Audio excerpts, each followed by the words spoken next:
Okay, Bismillah. I take it Maghrib is 6:03. All right. This is the first question that I'm attempting to answer, and this question is going to be answered throughout the series of lectures. Okay, these lectures have been designed to go for this semester, right up until December.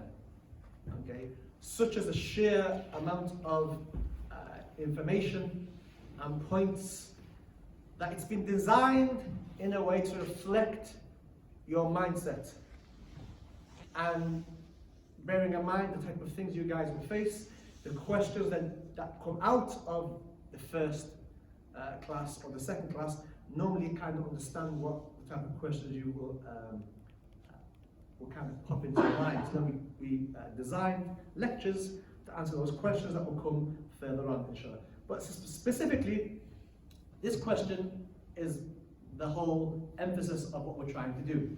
How has Islam been understood, number one, and then its preservation, its hifz, and then how it's been transmitted by the vast majority of scholars, not by a few, we're talking about the vast majority of ulama. And not for a specific time period, we're looking for the vast majority of our history. And every single word in that question has been specifically thought and put in that particular way. Whether you see it or not, rests on how well I explain it. But it's massively important.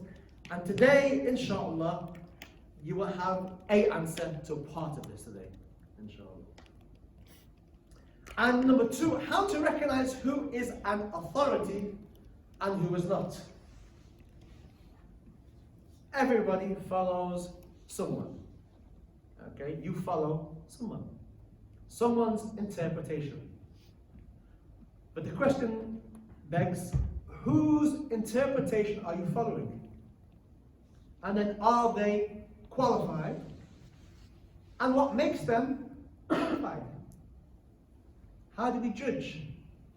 Or is it simply the one who has the fastest or the greatest number of likes or followers, or just, everybody likes him or her?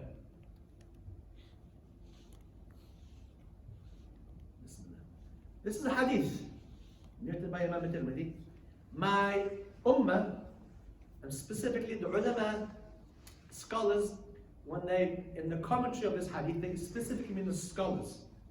My ummah, the Prophet says, sallallahu alayhi wa sallam, the scholars, those of knowledge, will not come to agree about dhalala, manifest error or misguidance.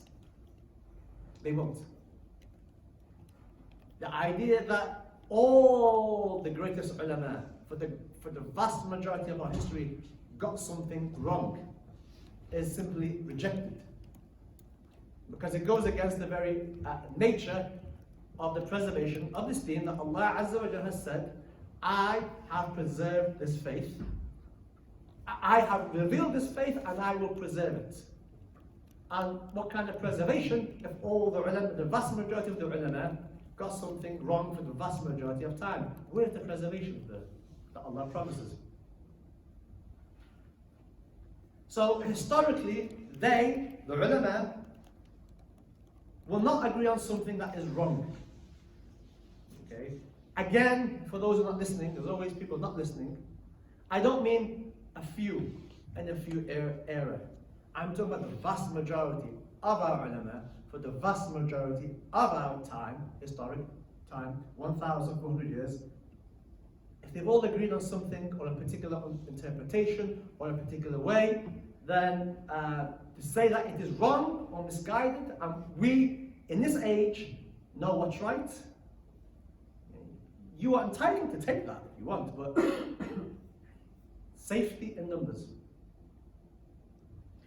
So again, emphasizing this point, historically, the ulama will not all agree on something that is wrong.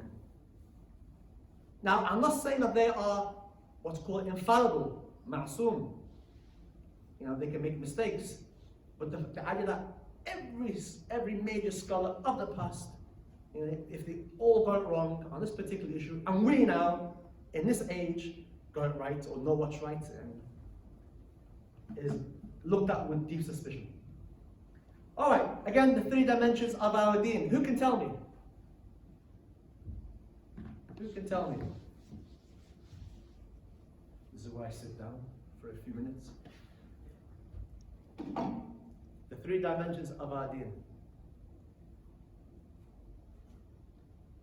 You're going to attempt. All right, let's hear it. Islam. Iman. And You don't have to tell them. No. Just I can't say. I know it's spirituality. Islam. Ihsan. All right, good. MashaAllah. Alhamdulillah. Thank you. Thank you for paying attention. Inshallah. And who can tell me what Islam is then? Come on, we haven't got time here. This is a recap. The 5 pillars. All right. Can you name 5 of them? It's, Just 5. It's kalma, Shahada, salah, Salah, zakat, Zakah, siyam, fasting, fasting, and Hajj. All right. What's next? Iman. What's Iman?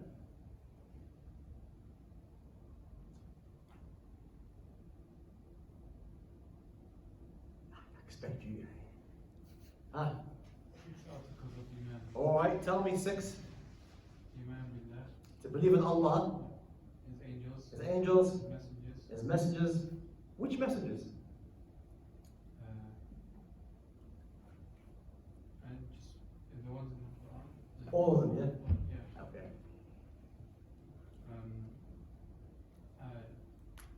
Angels Angels, huh? and the jinn. The jinn are specifically mentioned. Right, keep going. In your head, if you're doing an Arabic, and then Yeah, and the books in the last day. the books on the last day. All right, and Ihsan. Ihsan. To worship Allah if you see, and if you can't, then Allah will teach you. All right. I did say, inshallah, this hadith again comes from the Jibril hadith narrated in Sahih Muslim, and I did say that this hadith you're going to memorize it, and alhamdulillah, the beginnings of that seems to be happening already, inshallah. So Islam, the Shahada, the 5 prayers, the Zakah, the fasting, the Hajj. Iman, again, alhamdulillah, 6 pillars. Ihsan is to worship Allah as you see Him. If you cannot, then know that He, Allah, sees you. But how of these 3 dimensions, these 3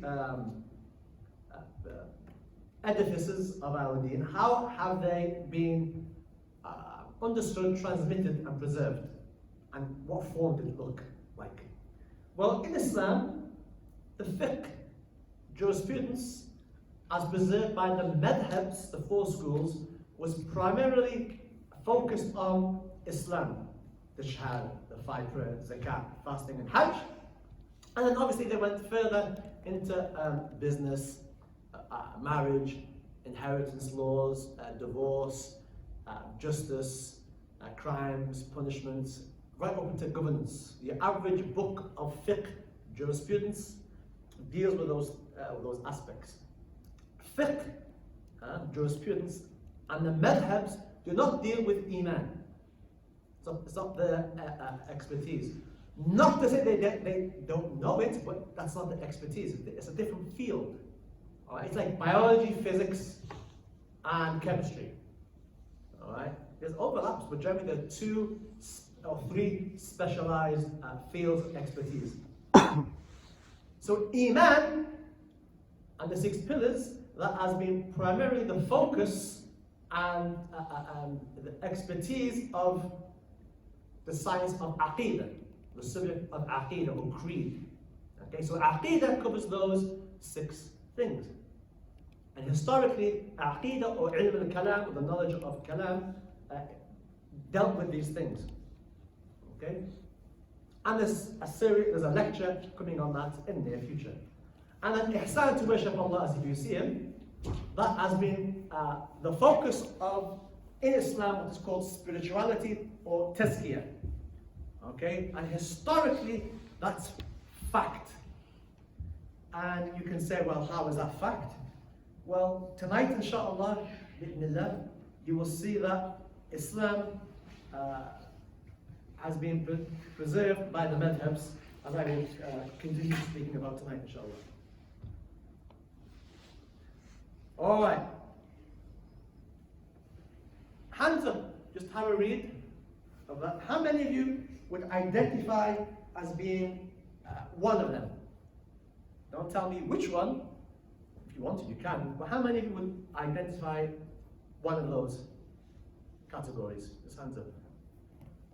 Hands up high, yes, so I can see. No one seriously before. No, now. You help me do this, but okay, keep the. I see the hands. 1, 2. Okay, 1, 2, 3, 4, 5, 6, 7. All right.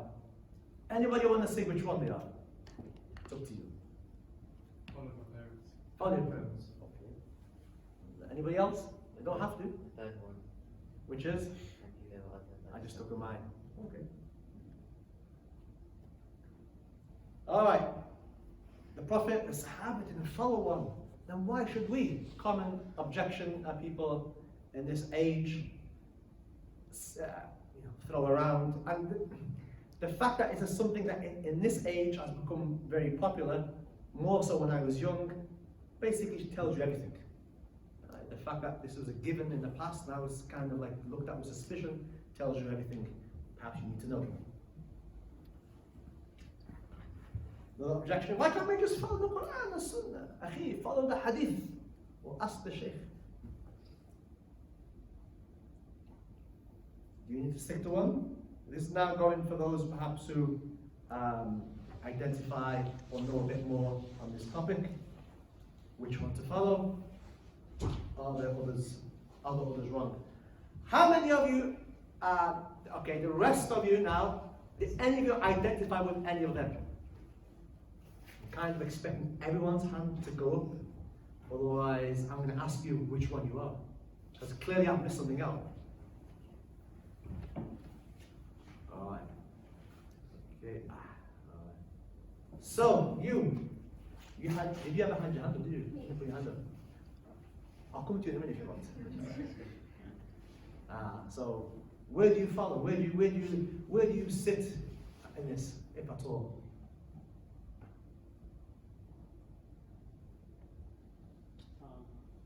For the first one, I thought it was only just share in school. Okay.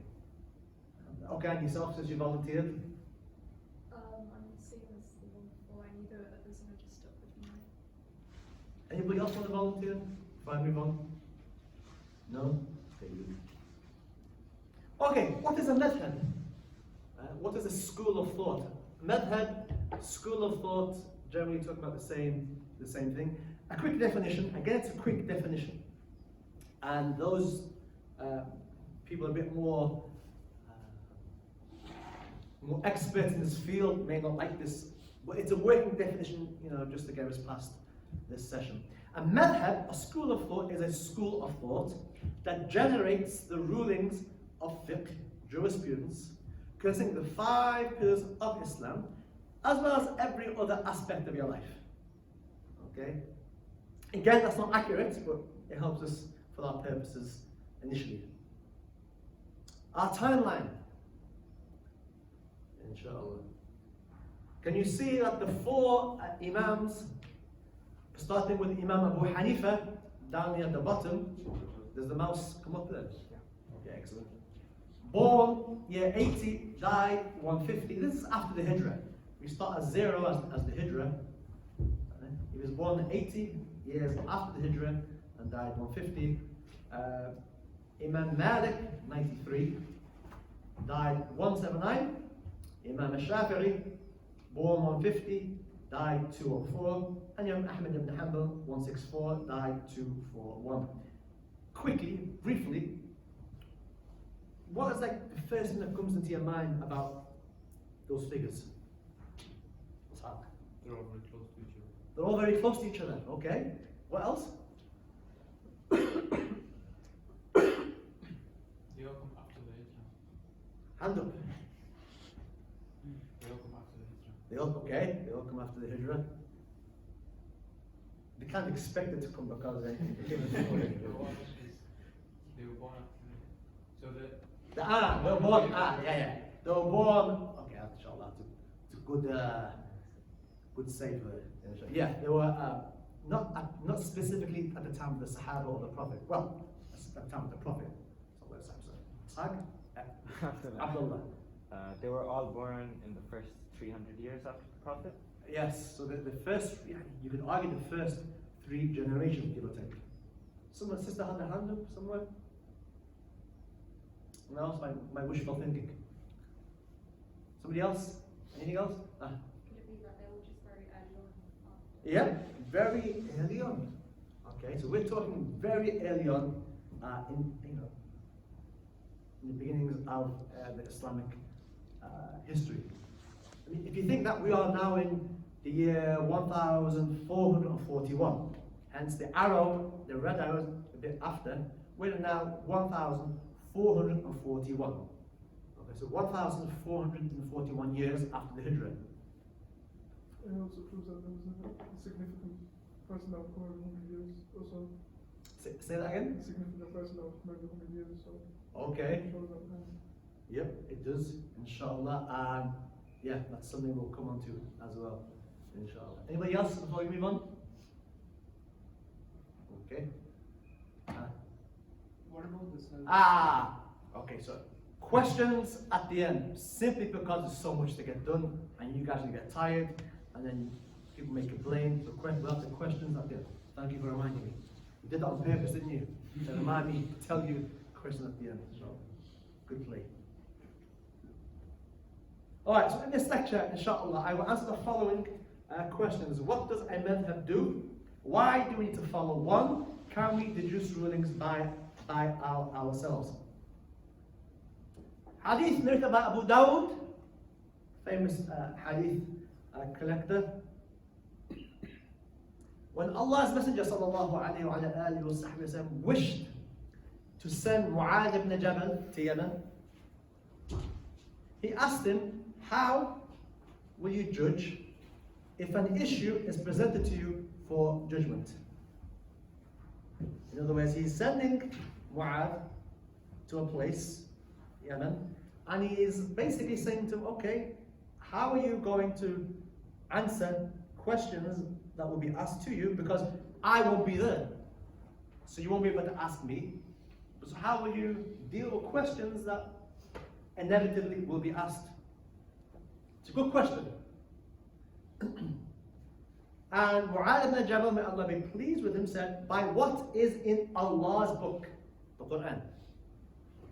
To which the Prophet ﷺ then says, and if you don't find it in Allah's book, then what? Highlighting that not everything is going to be in the Quran.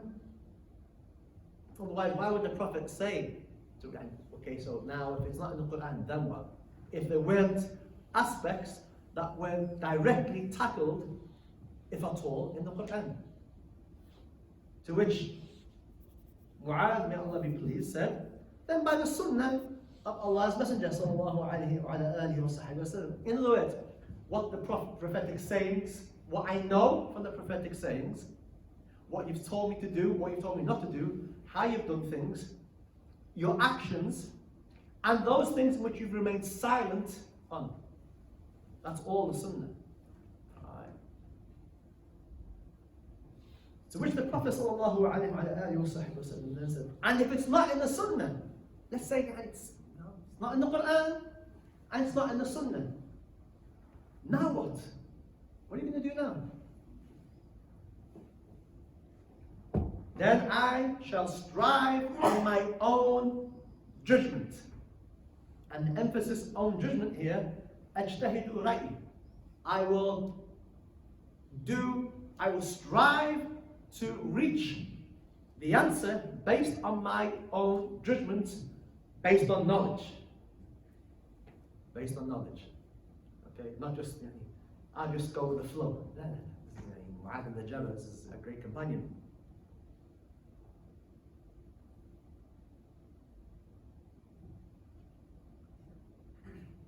Okay, let's take a pause. Can I be one to make my own judgment? Can you guys now make your own judgment? I kind of not expect you to answer this, unless you're saying no, which, mashallah, that's the right answer. Can I be one to make my own judgment? Can I do ijtihad, the Arabic word is? Can I do ijtihad? Can I derive rulings directly from the Quran and Hadith by myself, without having recourse and going back to experts? These are rhetorical questions, okay? What are the requirements to be able to do this?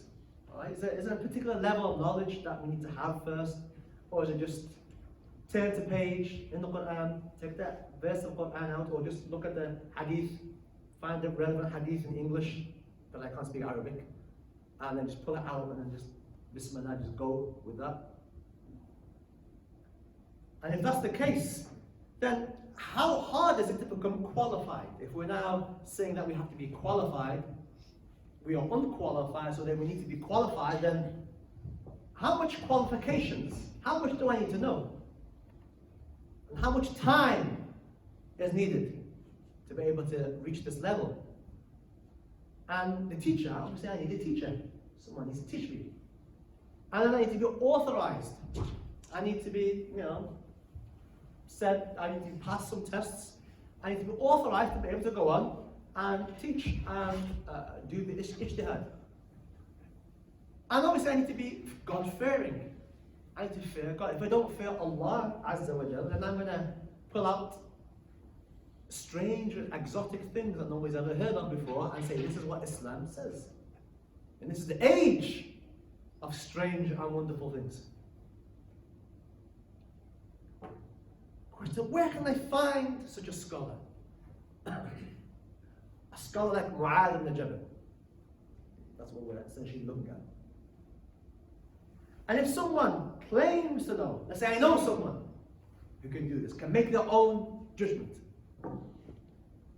how do I know if they can? But other than I trust, but scratch away. How do I know they truly can? How do I know I'm not being played? There's some questions just for you guys to think about, inshallah ta'ala. All right, this is very important, okay? A mujtahid. Now this word, I want you to make a note. However you want to make a note of it. This word is so important that I'm going to be using it for the next 3 months in these classes. This word, mujtahid. Get used to it. Okay? A mujtahid is a term derived from the famous hadith of Mu'adh ibn Jabal. Alright, if you remember, he said Quran, then hadith, and then what?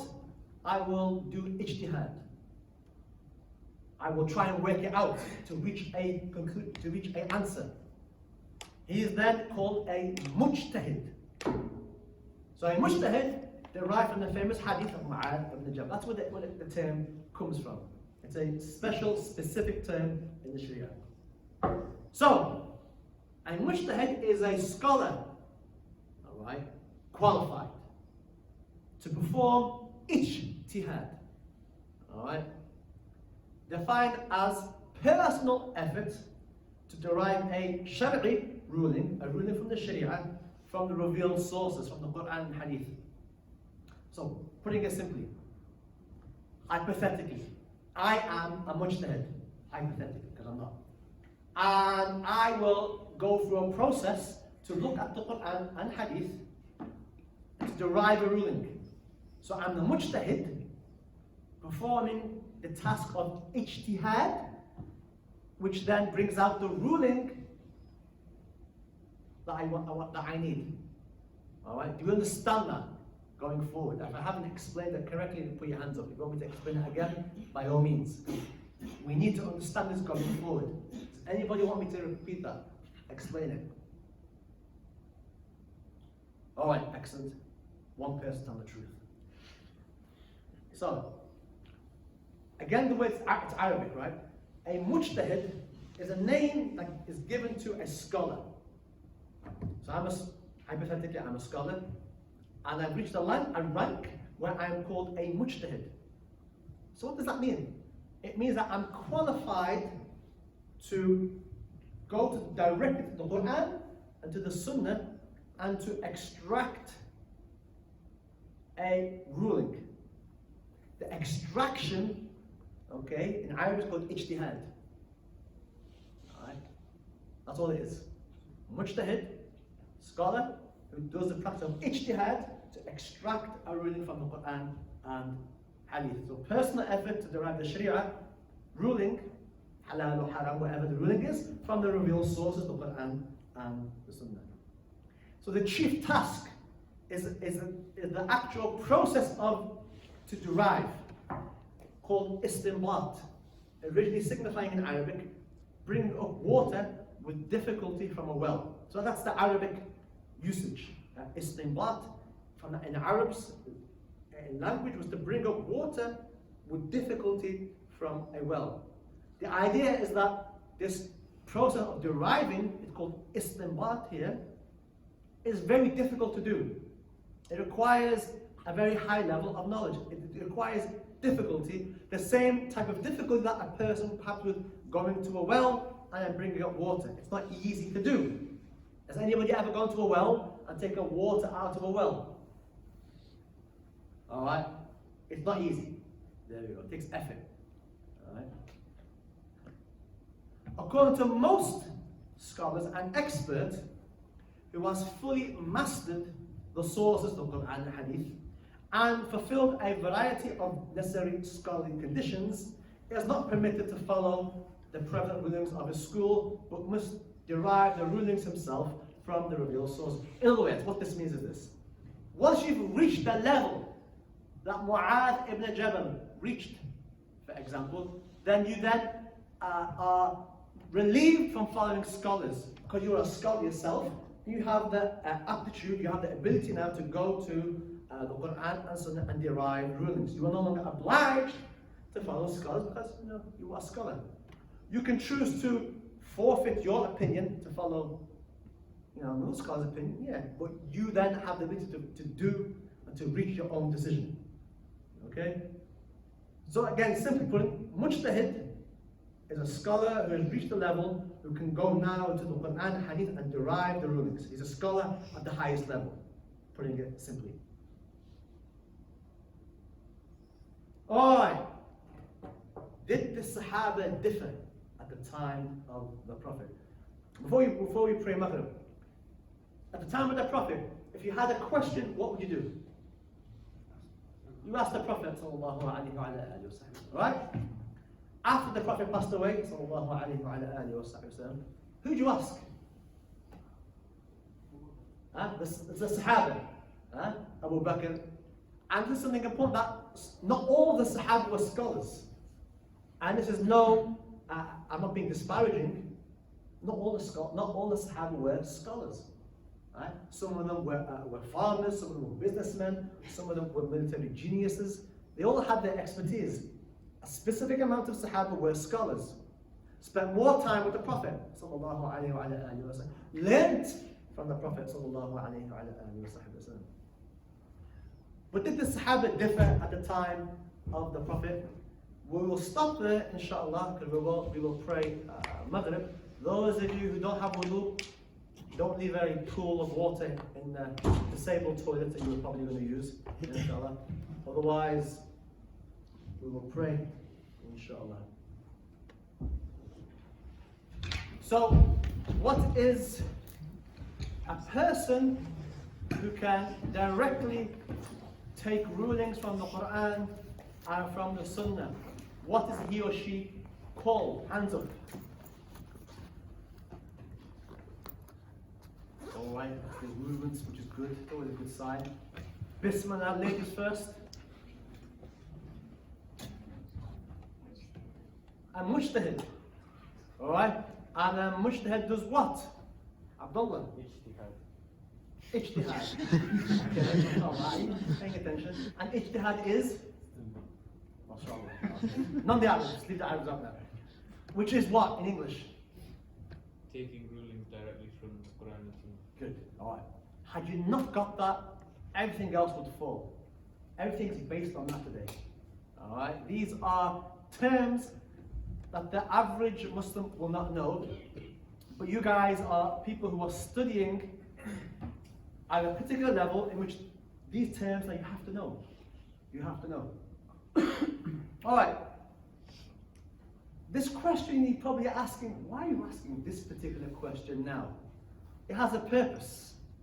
Okay? If your mind is a type of mind, is like my mind some 25 years ago when this topic came up, then this type of question has its benefits, which may or may not be obvious right now, but they will. Did the Sahaba differ at the time of the Prophet? Hands up very quickly. Did they? Hands up. Did the Sahaba differ? They differed. Okay. Use the microphone so it's recorded as well. Huh? Use the microphone, just so that they can be recorded as well. Your voice won't be recorded if you don't have Ah. a microphone. Okay. Didn't know that. You should clip on the easier. Nah, clip-on's pretty poor. Wait, Sheikh. You take out and then you wait 5 seconds, it'll turn green. It'll say no link and then it turns green.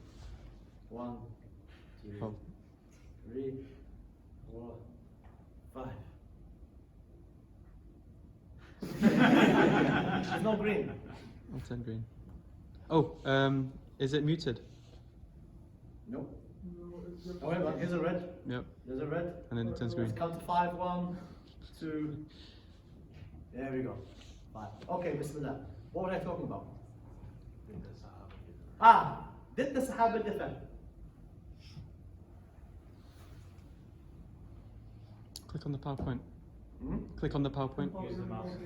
Yes, please. Technology. Okay, I'm going to give you a particular example. The idea that there was no difference of opinion at the time of the Prophet, the idea that it was just all one way, like one size fits all, is not true. Okay, it's simply not true.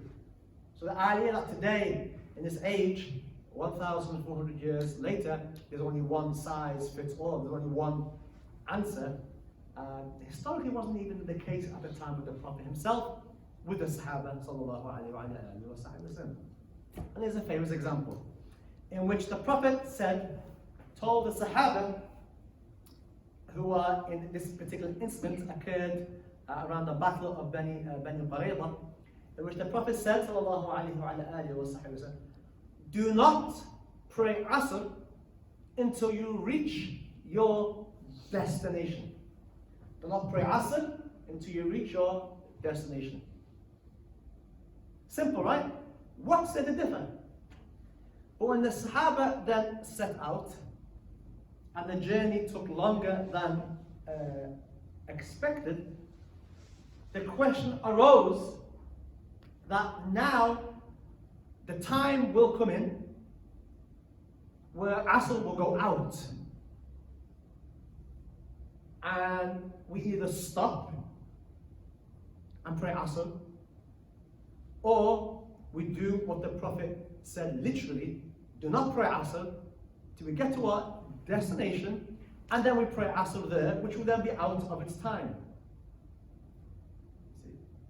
You understand that? 2 options. Either A, take what the Prophet said literally, which would be, do not pray Asr until you reach your destination, or B, the time of Asr will go out if you don't stop.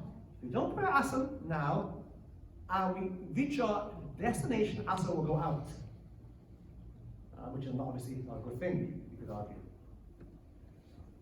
Before I go on, hands up who would have waited to the destination, no matter when that would be, and pray Asr when they reach their destination. Hands up who would have done that.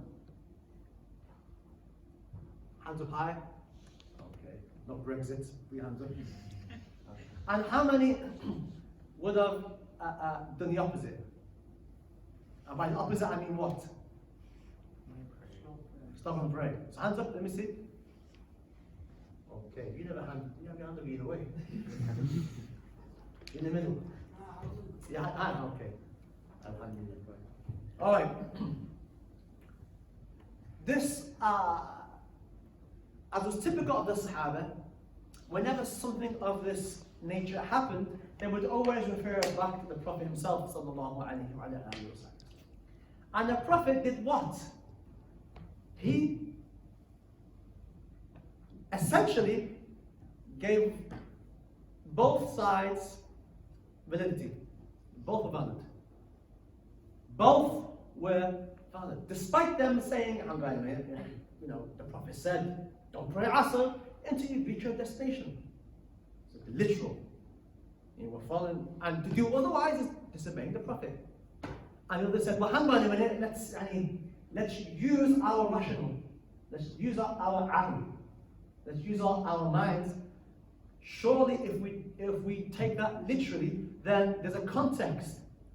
Because the context here is that if we do it literally, harfiyan, then we're going to reach a point where we're doing our prayer outside of its intended time. And that's not a good thing. Both of them, you can see the second did more ijtihad. But can you see how differences occur? And historically, there's more differences that I don't have time to go into tonight.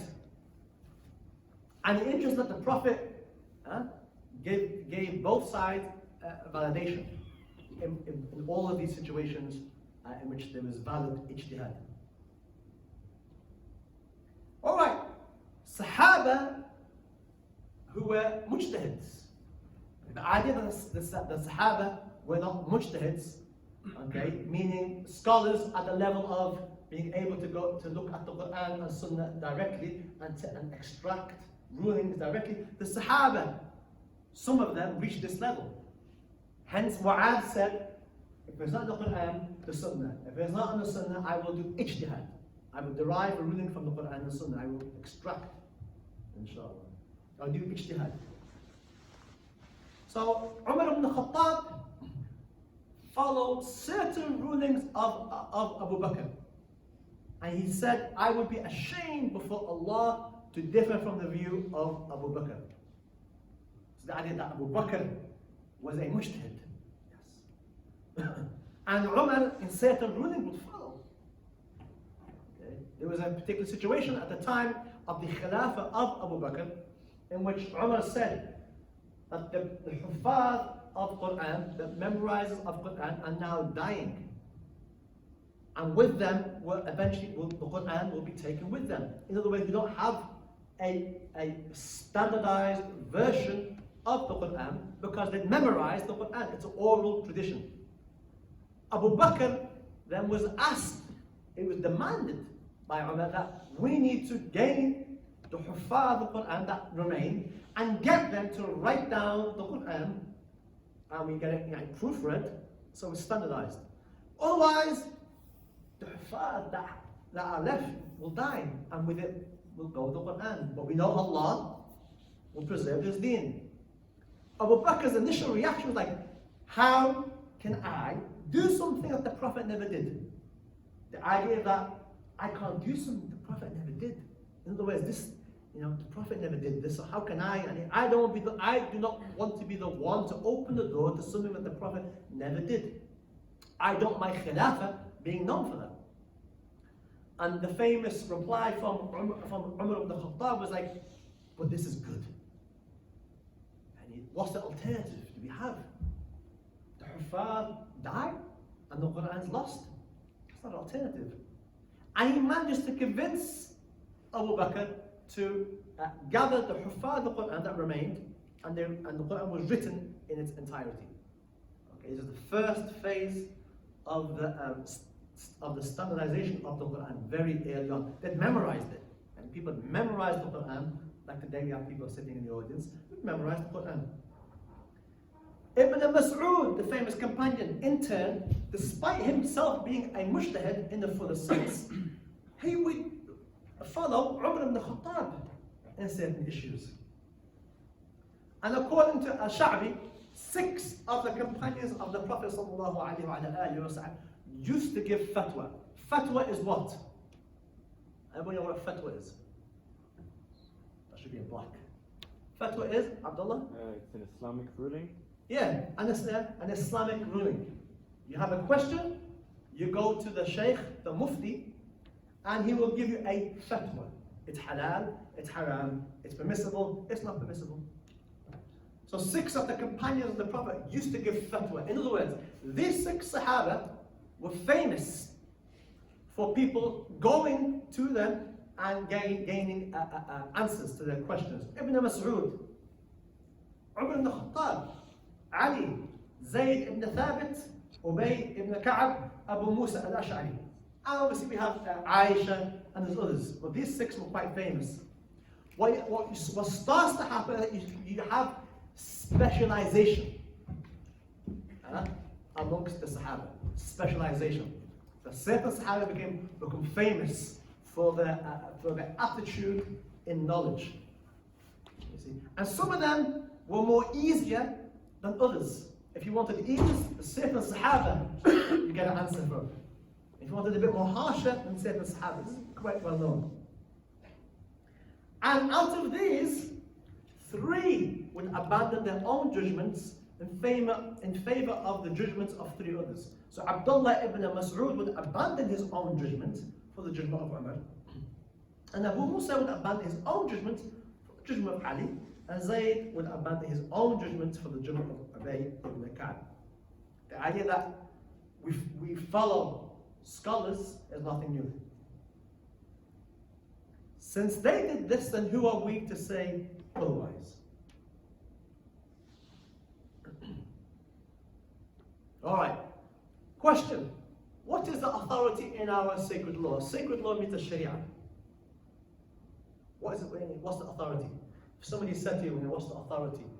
What are the authoritative aspects of your deen?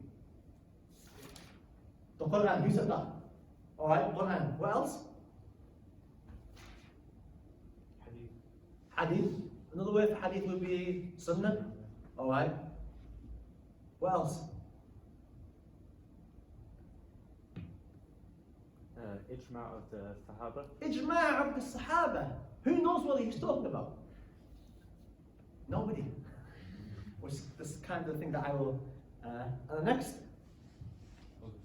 is say that. And the next, last one.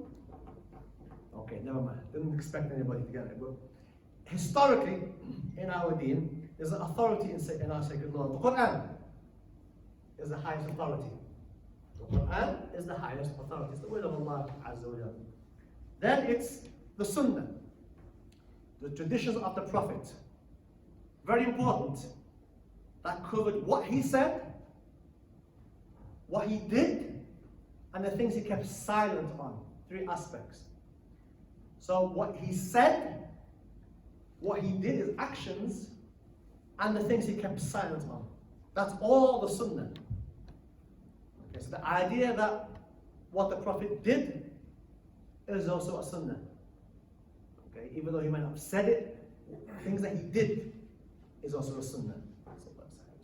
And all those he kept silent on, there are traditions in which the ulama take importance from. By the way, can we make sure that last week's slides are available on the? Yeah, we'll do it after. Do it after, inshallah. Remind me to let people know that. All right, the consensus of scholars. This is new for maybe a lot of you. The idea that the Quran is the highest authority, and then we have the tradition, the Sunnah, the Ahadith that covered what he said, what he did, and those things he kept silent on. But then we have a 3rd layer of authority, which is the consensus of scholars. It's called ijma'. Ijma', very important word. These are technical words that you guys need to know. All right, the consensus. What do I mean? It means the agreement of the Muslim scholars existing at a particular time, after the Prophet's death, on a particular ruling. In other words, if the scholars in a particular century, in a particular era, they all come to agreement of a particular ruling, that this particular thing is halal or permissible or not, or this or kada wa kada wa kada, that itself now is taken as authority. And nobody afterwards can come and change it. It's called ijma', the consensus of scholars. And within there, buried within that, is the hadith of the Prophet. My ummah does not come to agree about that which is error, in manifest error. It's ijma'. Okay, it's a proof, it's authority in our deen. People think just the Quran and Sunnah. Akhi, follow the Quran and Sunnah. No, there's layers. That's a very simple, simplistic way of looking at our deen. Okay, the consensus of the Muslim scholars at a particular time, ijma'. So if I was to ask you next week, for example, what is ijma', I expect the people to answer that question. Inshallah. Quite a few words now I'm throwing out, but there we go, you have to. No way around it. And the last thing is qiyas, or valid analogy, in that the ulama have a fourth layer of authority in our faith where analogies. In other words, is there anything, we have a question, is there anything in the previous times, anything in the Quran, anything in the Hadith, or anything in the consensus of the scholars that we can draw an analogy to answering the question today? So you and I have a question today. What do? Look at the Quran, and then, well, not we, but the scholars. If it's not in the Quran, in the traditions of the Prophet. If it's not in the traditions of the Prophet, then the consensus, have the scholars reached a consensus? If all these fail so far, then we go to analogy. The scholars then will look at, is there anything that we can draw an analogy to this issue, this contemporary issue we have today? Is there anything? Is there anything in the past that resembles this, that we can draw an analogy? And again, the scholars at the highest levels, that's what they do. Do you understand that? All right, 4 layers, and there's more, and they're the 4 that the vast majority agree on. There's different layers then. After the 4th, the 4 schools then will differ in their layers of authority. All right. Okay, inshallah. This took a long time to do this, so bear with me. It may or may not work. How do I skip this slide and go to the next slide? You just press the right key loads of times. Right, okay, might be here for a while. Or you could click escape Click escape. and then just skip to the very. There we go. There we go. Yep. Okay. And then Then? display settings, swap present view and slideshow. What would I do without Adu? Okay. It's important that you understand that these schools did not just come out of anywhere. It wasn't just 4 random men at a particular age early on in Islam who got together and just plucked out some answers and everybody followed them. It's important that you understand that they didn't come out of a vacuum.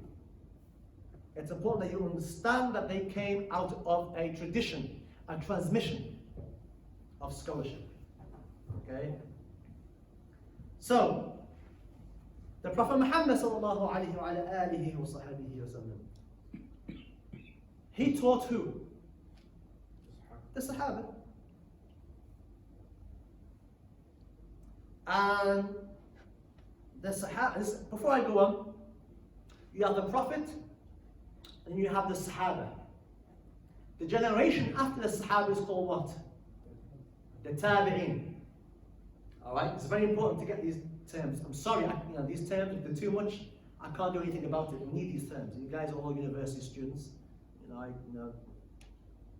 You have an aptitude for learning that, I hope. So the Sahaba, after the Sahaba, the Tabi'een, the generation that followed. That's the technical name. The generation that followed the Sahaba, the Tabi'een. The generation after the Sahaba, it's called the Tabi', the Tabi'een. Tabi' al-Tabi'een. Tabi' al-Tabi'een. Okay? طيب. In green, we have the Sahaba. So the Prophet ﷺ taught the Sahaba. And it's on record that Imam Abu Hanifa the first of the four great mujtahid imams, it's on record that he actually caught the tail end of the Sahaba. It's on record that he actually met some of the last remaining Sahaba. And if you want to look at the imams as detectives, if you want to find out one who have all these pieces of the puzzle and they're trying to gain a correct understanding of the deen, that's a great advantage that you met Sahaba, and that you could take knowledge directly from the Sahaba who took it from the Prophet Muhammad. That's a huge advantage. And he's on, Imam Abu Hanifa is on record, he actually sat with Sahaba. Okay? So Imam Abu Hanifa would be called a tabi'i. Yeah? A tabi'i, from the generation of the tabi'i. But it's quite important that he took knowledge from the Sahaba, who lived, who saw the Prophet Muhammad sallallahu alayhi wa sallam. Massively important. And Imam Abu Hanifa, the colours are important, by the way. Green for Sahaba, yellows for the Imams. He had two students. One is called Muhammad al-Hasan bin Hassan, and the second was Abu Yusuf. Okay, he had two students, and these were his greatest students. Okay, and these two disagreed with Imam Abu Hanifa on certain issues. Anybody who studied the Hanafi school will see that you have Imam Abu Hanifa and you have a Sahabain, his two students or companions, who they differed with him. All right. And it's important to realize that Muhammad bin Hassan taught Al-Imam al-Shafi'i. Okay? So it wasn't just out of a vacuum. There was a transmission of knowledge back to the Prophet. And Abu Yusuf, one of the students of Imam Abu Hanifa, also taught Imam Ahmad ibn Hanbal, one of the four schools of jurisprudence. And the Sahaba themselves obviously produced students in the next generation called the Tabi'in, and Sufyan ibn Uyayna was one of the famous post-Sahaba from the generation of the Tabi'in. He was a scholar. And he actually taught also Imam al-Shafi'i, and he also taught Ahmad ibn Hanbal. Can you see the transmission of knowledge? They had multiple teachers. But the idea that they simply are cut off from the Prophet Muhammad, they're cut off from the Sahaba, is just ridiculous. They gain their knowledge, some of them directly from the Sahaba, some of them from the generation after the Sahaba. And we're not talking about simple people, we're talking about the scholars. These are all scholars at the highest level. Transformed souls, people of taqwa, people of halal, people who ate halal. Then you have Abu Hurairah, the famous companion, and you have Abdullah ibn Abbas, famous companion. Again, you can see the Sahaba, the generation of the Sahaba is in green. And both Abu Hurairah and Abdullah ibn Abbas, okay, it's on record that both of them had direct influence over Ibn Harmas, who was from the generation after the Sahaba. He was quite a massive scholar from the post-Sahaba generation.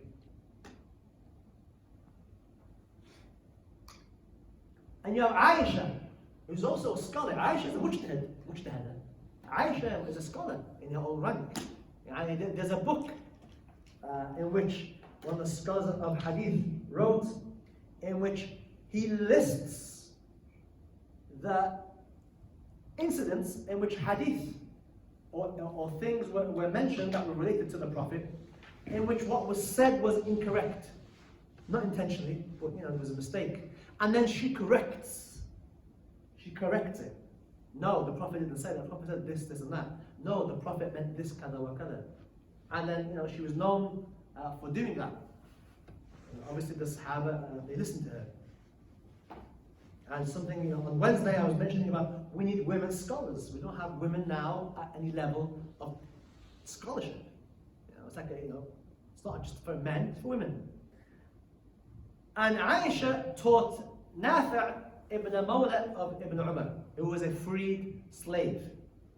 That's another idea we need to have in our minds, that very early on, those people who were gained their freedom from slavery, a lot of them went on to become scholars in their own right. That's a massive thing. A lot of the greatest scholars in early Islam were freed slaves. Mawla Nafi' ibn Mawla ibn Umar, the freed slave. And you have Abu Bakr as-Siddiq. And you also have the passing of knowledge to the generation after, Qasim bin Muhammad. And you have Anas bin Malik and Zubayr ibn Awam. Zubayr ibn Awam taught Urwa bin Zubayr, again one of the famous scholars post-Sahaba, the Tabi'een. And both of them taught, both Anas bin Malik here and Zubayr ibn Awam, both of them taught Abu Zinad Mawla Ramla, or more specifically, Zubayr ibn Awam taught Urwa bin Zubayr, who then taught Abu Zinad Mawla Ramla, and Anas bin Malik taught him directly. So what does all that mean? Well, you have this passing of information, of knowledge, which then led to this Anas bin Malik.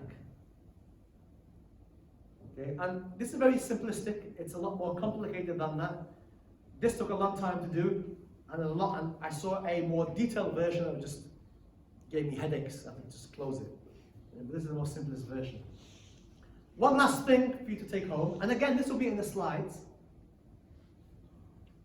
The Imams in yellow, Imam Abu Hanifa, Ahmad ibn Hanbal, Imam al-Shafi'i, Anas bin Malik. It's important for you to realize that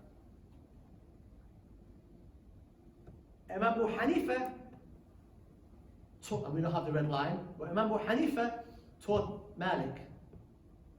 In other words, Imam Malik was a direct student of Imam Abu Hanifa. And Anas bin Malik taught Imam al-Shafi'i. And Imam al-Shafi'i taught Ahmad ibn Hanbal. Hands up, just tell me what comes to your minds. What would you take from that? What do you take from that? What lessons you take from that? Why is it just only the same two people?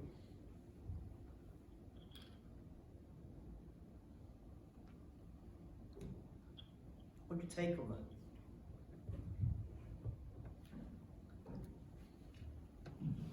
Okay, Amir? Like the three imams at the bottom, they're kind of all like students of Imam Abu Hanifa. Yep. So the three imams are in some way students of Imam Abu Hanifa. Okay, he was the founder, and mashallah, he was the one that set the ball in motion. Excellent. Anything else? Abdullah? All the knowledge goes back to the Prophet. Yeah. That's one of the most important things. Perhaps the most important thing behind this is that all their knowledge came from the Prophet.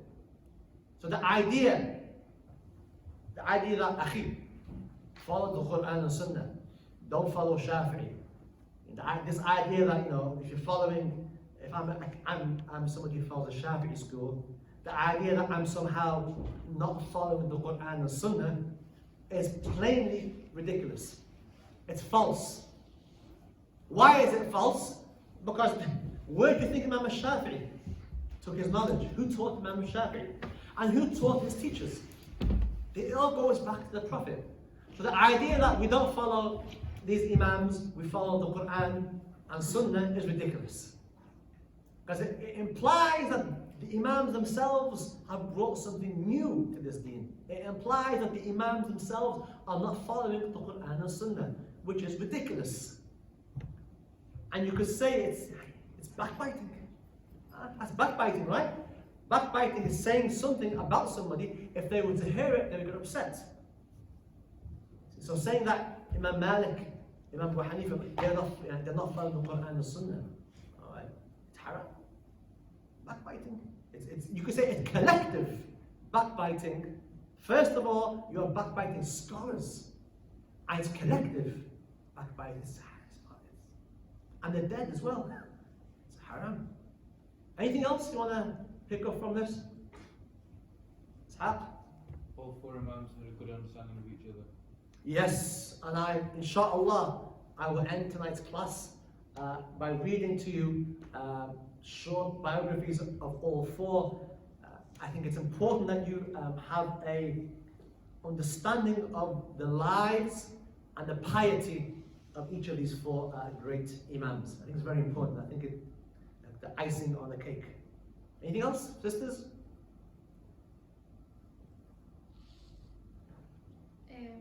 The point that you said about like the Sahaba differing on certain things, that's like important because people get confused about the difference of opinion across the four schools. So to understand that even the Sahaba had differences, it doesn't mean that they were incorrect, or one's right or wrong. Excellent. It just means they were differences and This they is were passed on to their excellent students. point. Thank you. Thank you. In other words, these four imams, their schools, the institutions, the structures, they differed. When we prayed Maghrib, right? When I said Wallah, how many of you said Ameen out loud? Hands up. Alright, how many didn't? Alright, mashallah. Which ones are right? Which ones are wrong? They're both right. But the thing is, in the Shafi'i school, it's sunnah to say Ameen out loud after the Imam. It's sunnah. In the Hanafi school, it's not. Akhi, you know, you have to follow Quran and Sunnah. Yeah, but both of these are valid interpretations. Both of these have reached us through the scholars. You've done their utmost to find the answer that they think is the strongest. And they're both correct. Akhi, how is this possible? Well, brother, the Sahaba differed. Like she said, the Sahaba differed. So just because these four schools also differ. Because the Sahaba who taught them, or the Tabi'een who taught them, they differed. Okay? And ikhtilaf ummati rahmah, difference of opinion, the Prophet said in the hadith, is a mercy. Difference of opinion is a mercy. So the idea that somehow the Hanafis who don't say Ameen out loud are wrong, and I should now beat them over the head with the hadith, or the Hanafis now beat me over the head, and we don't do that. You see, but on campus, how many of you have had students or had discussions where somebody now is trying to say, no, that's wrong, it should be done this way? How many? Hands up. How many of you had discussions where somebody has rolled up to you and said, Akhi, the hadith, the Prophet ﷺ didn't say that? How many? There we go. There we go. There we go. And if you haven't, it's coming. It's coming. If it's not coming, you're not hanging out with Muslims, which is another whole lecture in itself, perhaps. But doing this and spending some time helps dispel some of the myths, some of the ideas that people, some of the objections that people have. And I think it's quite important. Again, this will be in the slides, inshallah. Alright, and this is an important aspect. And mujtahid is what? Again, mujtahid? Say it out loud. What's a mujtahid? Someone who does ijtihad. And ijtihad is istinbat. And istinbat is? Deriving rulings from the Quran and Sunnah. Excellent. In order to make sure that this is done correctly, the scholars have put conditions. Doesn't mean that I one day can, okay, well, I'm going to be mujtahid. I'm going to reach my own answer. I'm going to look at the Quran and Hadith and come up with my own answers. No, the ulama said, hang on a minute. You are welcome to do that. But just wait. Do you fulfill the conditions? What conditions then? Why do I need? Because you are now entering into a realm where you are now telling people what Allah and His Messenger would say in this situation. And if you get that wrong, you're in trouble. Huh? If you get that wrong, you're in trouble. Because basically, the mujtahid is saying, I'm trying my best to reach the answer that I think that Allah and His Messenger would say. And that's why it's a difficult thing. And that's why piety, fearing Allah, is massively important in this. But the scholars, in order to make sure that we don't have no cowboys or phonies or people of innovation rolling up and giving you stupid answers and causing problems. And let's face it, if you want to see realities of that, you just go on the internet and just see the madness that exists. The scholars have gotten together and said, you are welcome to be mujtahid, however, fulfill the conditions. If you fulfill the conditions, ahlan wa sahlan, be my guest, you are mujtahid. Alright? So these are conditions that scholars have agreed on. Alright? Number one, inshallah, before we go on to that, in order to protect the Sharia from the danger of innovation and distortion, the great scholars of usul is the science behind fiqh, how rulings are derived, the principles by where rulings are derived. Lay down rigorous conditions which must be fulfilled by anyone wishing to claim the right of ijtihad for himself or herself. Sisters are quite welcome. It's not just for men, for women. Anybody that can make it, ahlan wa sahlan. Number one, mastery of the Arabic language. Okay?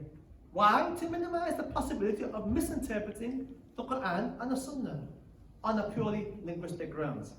So in other words, you want to go to the Quran and Sunnah directly and take out rulings, then you can, but number one, how's your Arabic? So this means you can't go to translations. Why? Because the language of the Quran is what? Arabic, and Hadith, Arabic. So you have to understand the Arabic language. Because that's the language that this revelation has been revealed in. And we are not talking about, well, I'm Arab, I know Arabic. No. We are talking about, you have to know grammar, nahu. You have to know the rules behind grammar. And anybody that's studied nahu is difficult. Right? Most Arabs hate nahu. Right? Because it's quite difficult. Alright? It's not easy. It's very technical. Inshallah. And there's been recent attempts in recent years to make it more simple. But it is quite a difficult subject. Anybody who studied nahu, grammar, Arabic grammar, which book did you do? You done that? Hard? Very hard. When I studied in Yemen, the first class we were studying in the morning after Fajr would be Nahu. That's the first class. Why? The mind's awake. Alright, that was the best time. Anybody else study grammar? Any particular book? Ajami. That's a famous traditional book written. It's actually that's perhaps one of the most simplest books, but even that can be complicated because there's a lot of rules. الرفع والخفض والجزم حروف الجار مجرور مضاف إليه مفعول به فاعل. Some of these things, you guys haven't got a clue. But when you study Arabic, like these are things that you have to know. That's nahu, grammar. Why is grammar important? Because a fatha or a kasra can completely change a ruling. And if you don't know that, then you're gonna get it wrong. If you don't know who's the fa'il and who's the maf'ul, you're gonna come up with the wrong fatwa. Literally, a fatha and a kasra, if you get it wrong, the ruling changes. That's very important. And then you have to know morphology, sarf, how the verbs change internally. Yeah? People don't know this, but there's something very important. And you have to know balagha, rhetoric, you have to know all the Arabic language, you have to master it. An example, Imam al-Shafi'i, who I'll read about later, spent 17 years of his life studying Arabic. And he was Arab himself. So the idea that We're Arab, we don't need to.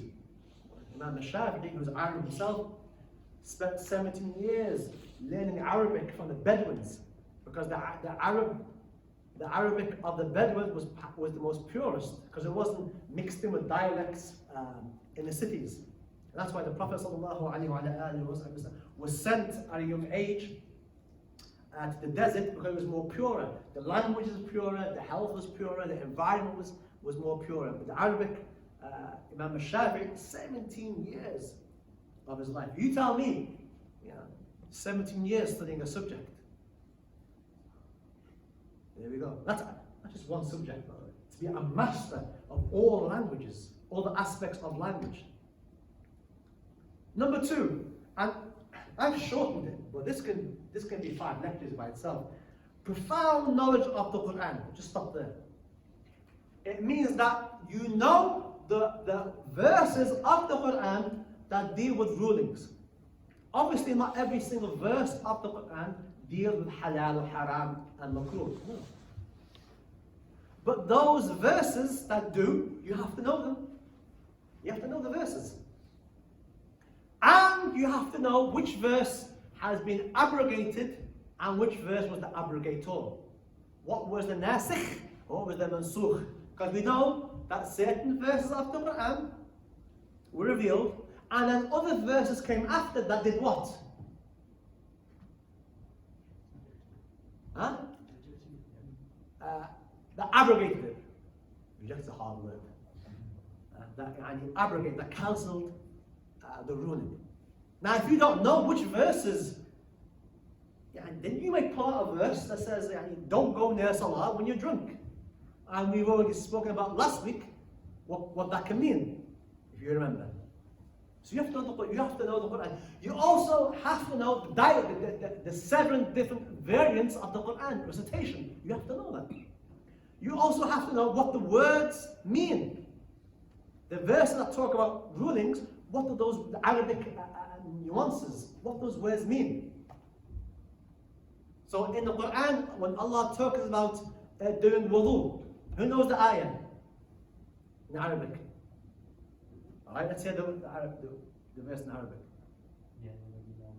Slow. Ayun. Okay, فاغسلوا. Wash your face. Then? And your arms up until your elbows. Okay. And then wipe B. Wipe a part of your head. Here, okay, the scholars have looked at the word back. In English, wipe a part of your head. In Arabic, the back is similar to the part. When the Arabs, when the scholars have looked at it, they say, hang on, what does part here mean? Wipe a part of your head. What's part here? Is a third a part? Is half a part? What is a part? And the scholars have looked at the Arabic language and they've derived a understanding based on the Arabic letter ba, which can differ. So that's why some of the scholars have said, what a part, in Arabic, a part is simply, if I was to wipe one hair, that's part of my head. And some of the scholars said, well no, the Arabic language, a part is a third. And so the letter ba has brought out differences of opinion, just one letter. And they're valid because the Arabic language can support different interpretations. Which one's right? They're both right, because the Arabs, the ba can be used to indicate both. One hair or a third. They're both parts. And some scholars say, no, it has to be the whole head. That's one letter that's caused that, has generated this difference of opinion. And then the Sunnah. The Sunnah. When we say the Sunnah, we mean the Hadith, right? Okay. How many classifications of Hadith do you know? There's Bukhari, there's Sahih, right? And there's what? Sahih. Anybody heard of Da'if? Weak Hadith? Alright. Anything else? Anybody else? That's why I have the hands up. The hands up. Because he comes from a family of scholars, you see. His father's a scholar. So, mashallah, and it's, I know he knows. He knows, probably knows more than me. Mashallah. But it's other guys, yani, I want to know. Ayo? Come on. Anything else? Nah. Tirmidhi is okay. In reality, there is many classifications of hadith. It's not just sahih and da'if or hasan. There's many. And each one has a specific ruling, and each one has a specific role.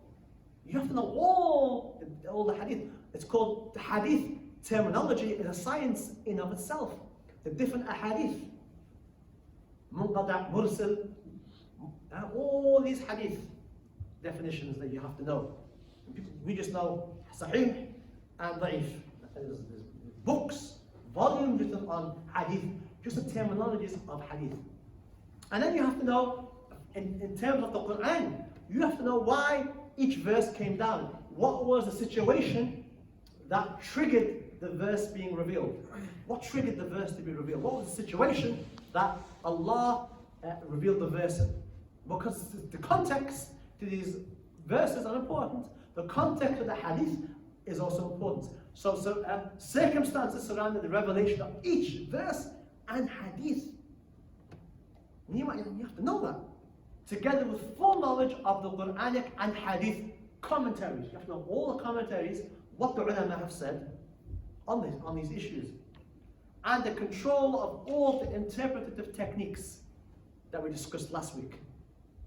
The abrogated, takhsis, all these things you have to know. Anybody know anybody who can do that?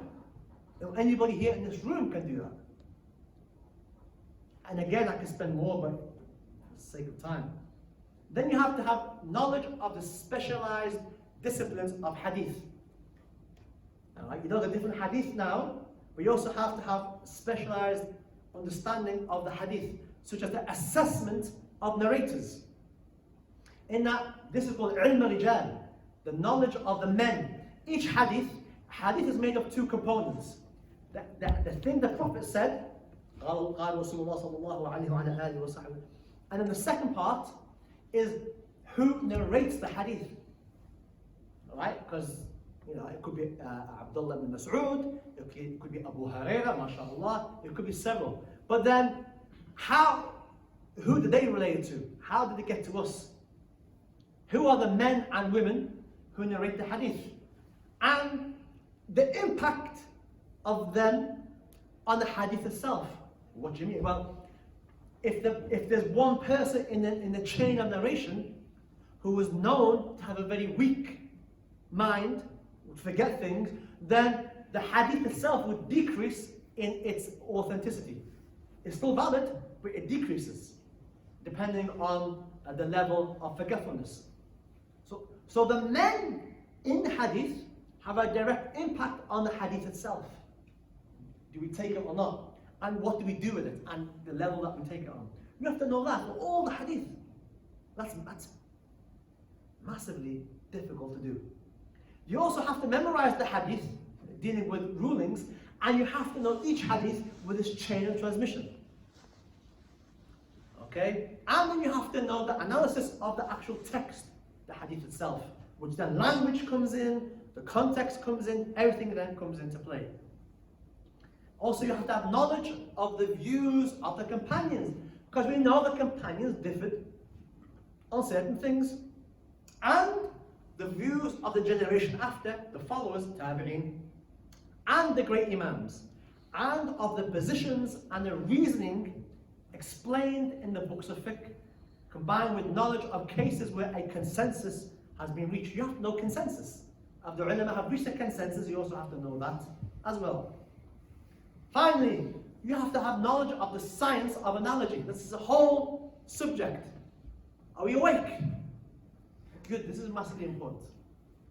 Its types and its conditions. Knowledge of one's own society. The idea that we somehow live, not connected with society, the society itself. You have to have knowledge of the time you're living in and the society that you're also living in. Because that can impact on the ruling. That can impact on, and it's crazy us expecting somebody living in, the Arabian desert to give a fatwa that is unique to our circumstances.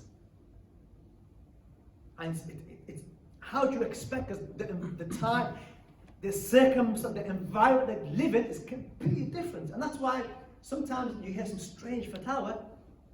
And why? Because they're not living in the UK, and mashallah, some of them do. That's a great thing, because they not only have understood their environment and their society and the cultural norms, they've also managed to understand other societies and other places. That's also difficult as well. Also, public interest, maslaha.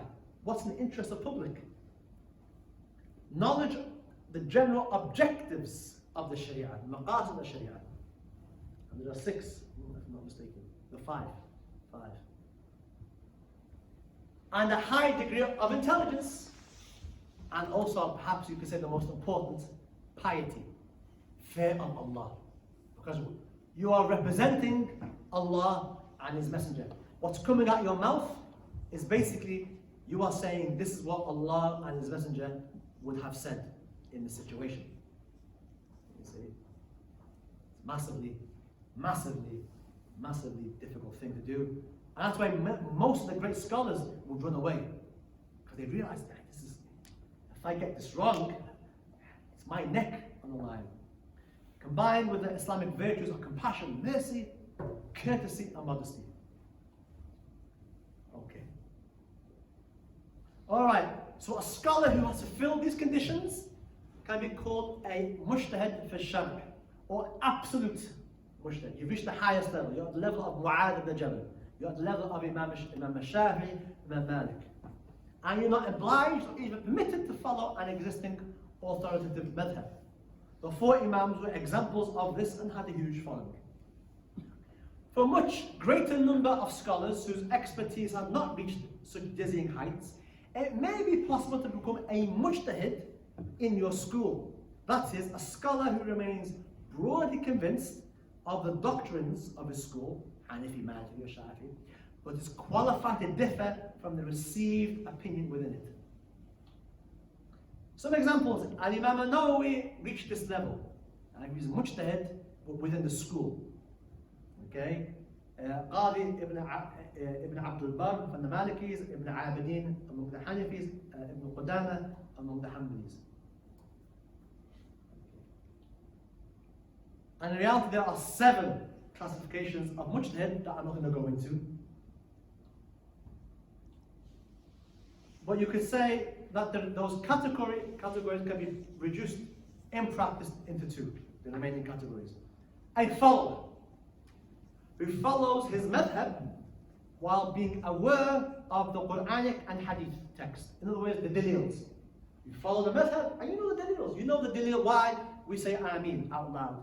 You know the proof for why we put the hands like this. You know the proof why some of us will pray 2 sunnahs after the adhan. You know the proofs. That is called what? He is what? A follower, muttabi'i. Number 2 is a muqallid, someone who copies, someone who is an emulator. And this is the vast majority of people who simply conforms to the school because of his confidence in its scholars, without necessarily knowing the detailed reasoning behind all of its styles and rulings. I just want to know where I put my hand.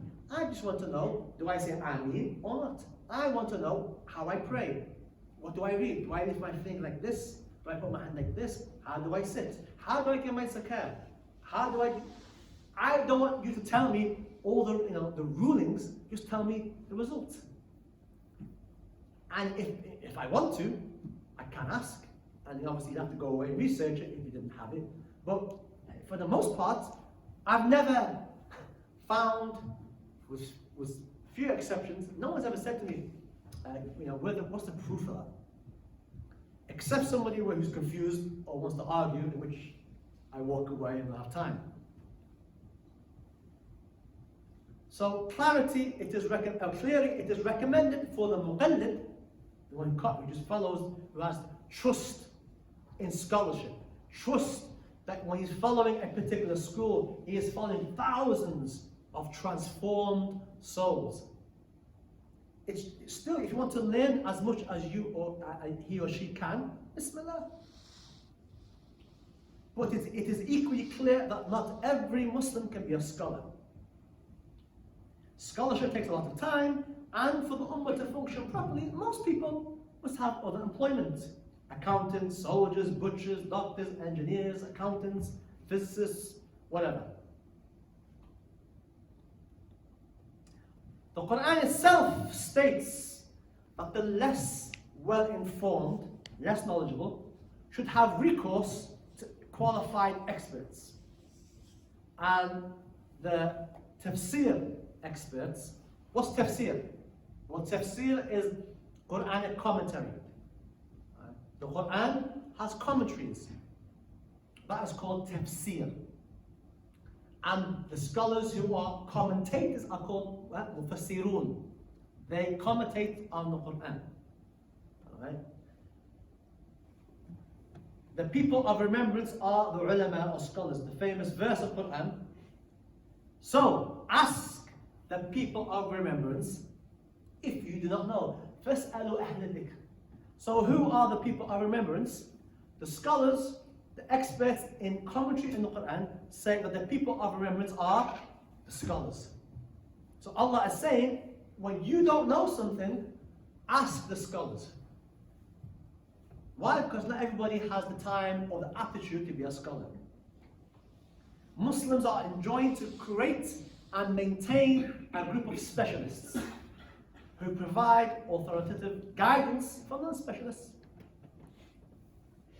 Allah says in the Quran, and let there be a band from each community, or let a group of people from each community stay behind. In other words, it's time, for example, for going out in battle. Allah is saying, not everybody, some people stay behind. Well, why? Are they old? No. Well, what, they can't fight? Are they sick? No. Why is Allah saying keep people behind? To gain instruction in religion and to warn the people when they return to them, so that they may take heed. In other words, we need some scholars. Don't all go out and leave nobody behind to teach. You see, it's kind of the idea that for a society to work, we need certain groups of people to be doctors, engineers, architects, physicists, lawyers, whatever your course may be. And we also need scholars. Because let's face it, we all need scholars. You perhaps need a scholar more than you need a doctor. And if you're practicing Muslim, you always need to ask questions. I mean, how often do you go to a doctor? Once a year. Some people don't even need to see a doctor for many years. But a scholar, you always will need a scholar. If you're practicing your faith, you're always going to need to go back to a scholar. But the problem in this age, which one?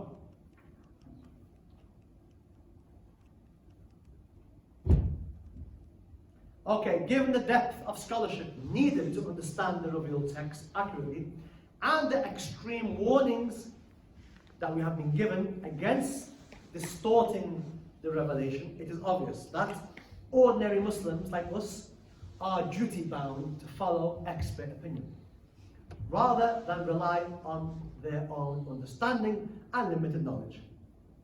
So, in summary, please follow a method. Tell me, what's the other alternative?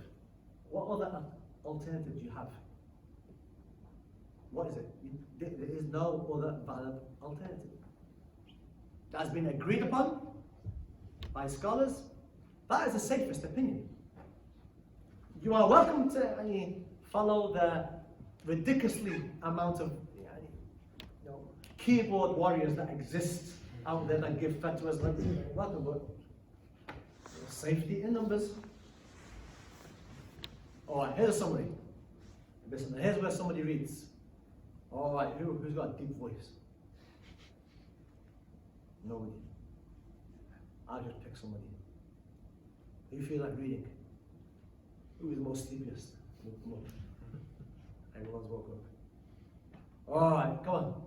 Somebody, Abdullah. Go, read slow.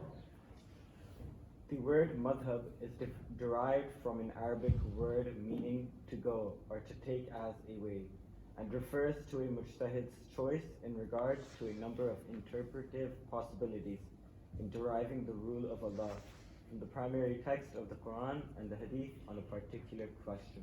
That's a more technical definition than the first one, which now you have a greater appreciation for. In a larger sense, a madhab represents the entire school of thought of a particular mujtahid imam, such as Abu Hanifa, Malik, Shafi, or Ahmed, together with many first-rank scholars that came after each of these in the respective schools, who checked their evidences and refined and upgraded their work. That's very important. That last part. Okay, who checked their evidences and refined and upgraded their work. What message does that teach you? Just take a second or two just to ponder. What is that telling you about their schools? The schools are always kept current for the current age. Okay, yep. Number one. Anything else?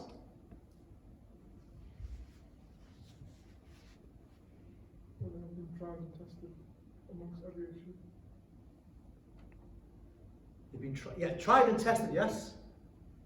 Anything else? Even though like they're scholars and like they're very knowledgeable, they still checked and referred back to evidences just to make sure. Yeah. Something specific I'm looking at. Strength in numbers? Yeah. Still looking for that special point. If the imam made a mistake, the others, their followers corrected them. Okay, now that's basically the theme.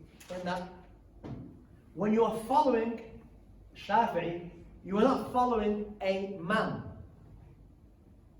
You are following the analysis of Imam Shafi'i in deriving, but you are following thousands upon thousands of scholars from this ummah who were known for their piety, who refined the school, looked at the school, perfected the school, incorporated hadiths.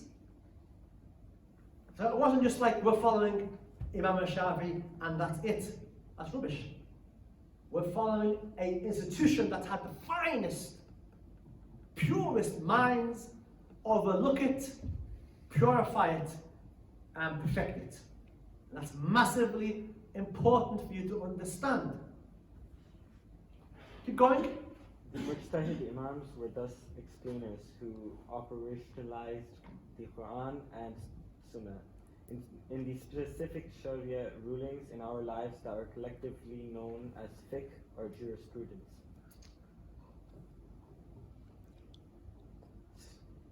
Sophisticated techniques for avoiding innovation. That's a definition that some of the scholars have used for what a madhab is, a school of thought. It is sophisticated techniques that protect you from innovation, from deviation. And you can see the reason, the logic behind that, in that if you are not following qualified scholarship, like Allah says in the Quran, then you are left with following unqualified scholarship, be it yourself or the countless thousands of unqualified people that exist out there in the world. And then you are more likely to do what? Get it wrong and fall into some innovation by the very nature. So the idea that when you're following a school, you are protected from innovation, you are protected from deviation. Which is strange because nowadays people will say following these schools is deviation. Anybody come across that? can see heads. Yeah, there we go. It's not just me. Yeah, you get people saying it, right? No, you don't follow them. Follow the Quran and Sunnah. Why are you following? نحن رجال وهم رجال. We are men and they are men. You know what I'm talking about. I know. Not just my generation, you know, people have had that.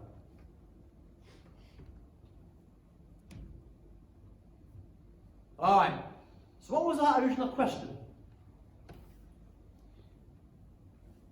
Amna, what was our original question? Read it out. I'm stunned by the answer. I'm stunned. Yeah. How has Islam, the Sharia, been understood, preserved, and transmitted by the vast majority of scholars, the vast majority of our history? That's our original question, right? Remember? That's the original question. How has Islam, the Sharia, been understood and preserved and transmitted by the vast majority of scholars for the vast majority of our time? Are you ready for the answer? The vast majority of Sunni scholars for the vast majority of our history have followed one of four madhabs. And they are Hanafi, Maliki, Shafi'i, Hanbali. If you, here's my challenge.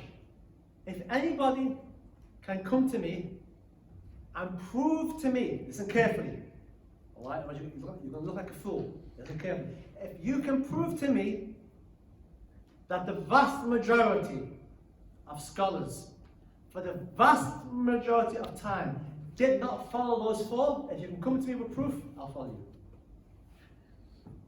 And I will stop this lecture, which some of you may be happy. My wife will be happy. If you can prove to me, okay, that the vast majority of scholars, for the vast majority of our history, follow something else, then I'll follow you. Okay, that's my challenge. Because in 25 years of researching this, I haven't found it yet. I always come back to this. In other words, Allah has preserved this deen through these four. And just to put it out there were other mujtahids at the time of these, but these four remained. These four had the greatest following of scholars. These four, their schools did not fall into extinction. The students preserved the analysis of their teachers and used it and perfected it. So there were other mujtahids, yes, but Allah gave His tawfiq, His success to these four. And you could argue perhaps that maybe these four, their sincerity was greater. Allah knows best, I don't know. But some scholars have said that due to their sincerity and their piety, Allah chose that these four, that their analysis of the Quran and Sunnah was to remain. And they are honored. Allah's chosen these four to preserve the Sharia.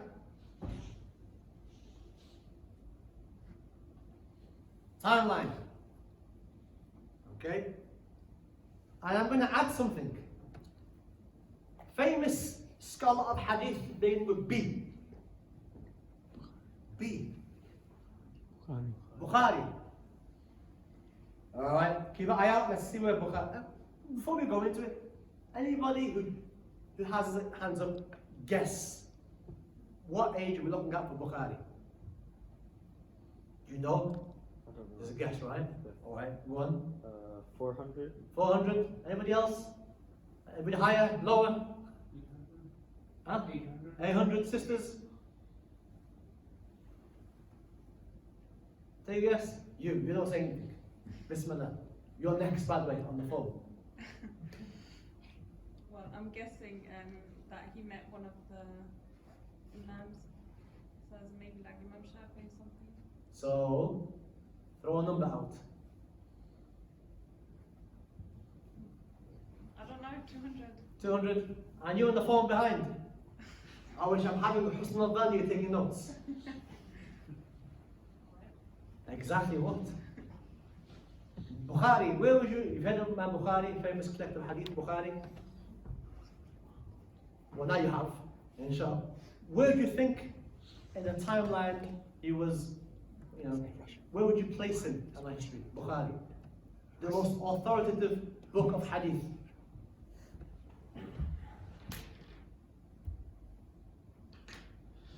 Just throw a number out. How hard could it be?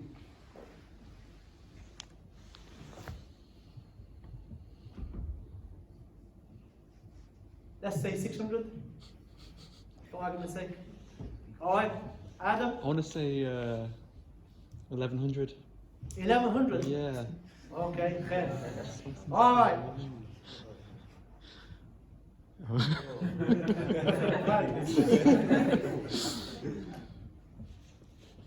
So who got the closest?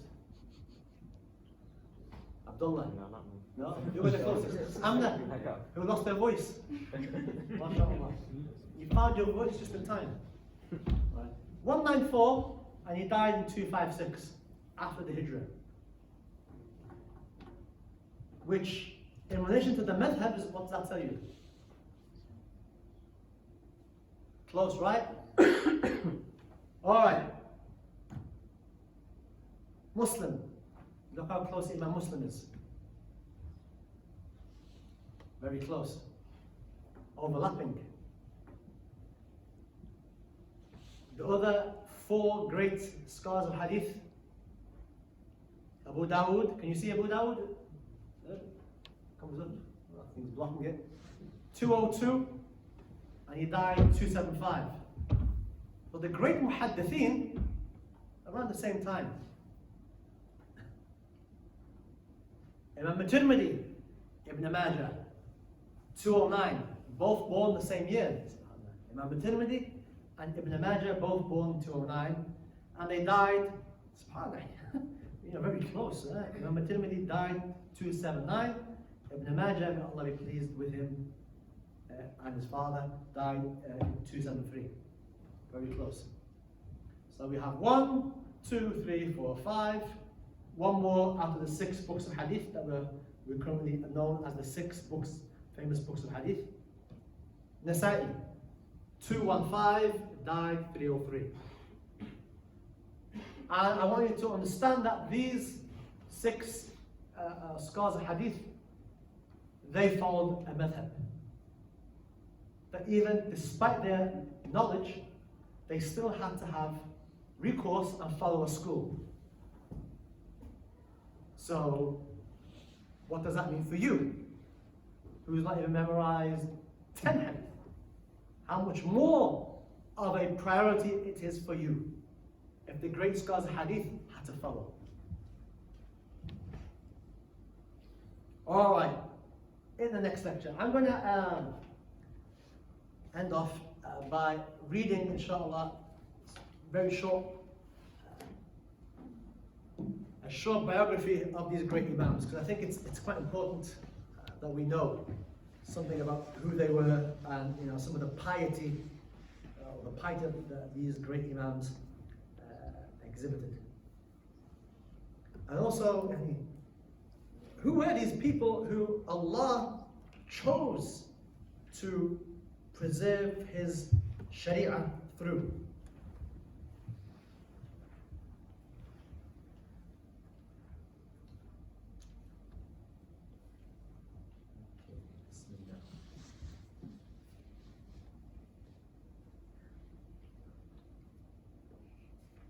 Okay, just bear with me, right? So Imam Abu Hanifa is known as Abu Hanifa al-Nu'man, the son of Thabit, the greatest Imam. Right? He's known as Al-Imam al-A'zam, the greatest Imam. Born in year 80 after the Hijrah in Kufa. Where is Kufa? Iraq. He was the scholar of Iraq and the foremost representative and exemplar of the school of judicial opinion, Rai. The Hanafi school, which he founded, has decided core cases in the majority of Islamic lands for the greater part of Islam's history, including the Abbasid and the Ottoman period. So the Hanafi school was the chosen school of these two great Islamic empires. And it maintains its preeminence in Islamic courts even till today. Abu Hanifa was the first to analyze Islamic jurisprudence, divide it into subjects, salah, wudu, hajj, so on and so forth, distinguishes its issues, and determine the range and criteria for analogical reasoning. Shafi'i used to say, in fiqh, in jurisprudence, all scholars are the children of Abu Hanifa. Again, this tolerance and respect between them. The Imam and the school have been misunderstood by some who have believed that the Imam's knowledge of hadith was largely limited to what was transmitted by narrators of Kufa, especially through the companions of Ibn Mas'ud. It's a common thing that people nowadays would like to criticize, say the Hanafi school or Imam Abu Hanifa was weak in hadith, which is plainly false. It's a common slur or lie against the great Imam. In fact, the Imam was a hadith expert who had all the hadiths of the companions of Mecca and Medina, as well as in addition to those of Kufa, and only lacked the relatively few channels of narrators who were in Damascus. So the hadiths that were available in Mecca, in Medina and Iraq, he had access. Don't forget, when the Prophet passed away, the Sahaba then traveled. And I said last week, they took parts of the puzzle. They took parts of the puzzle. They took hadith with them. So that the Prophet, what the Prophet taught, dispersed around the Islamic world. And then needed to be collected, which I spoke about last week. Alright? But there weren't that many verses of Quran or hadith that needed to be known anyway. There was a certain number. We're not talking about an unlimited number of hadith that talk about Islamic ruling. They were known, the hadith. Okay?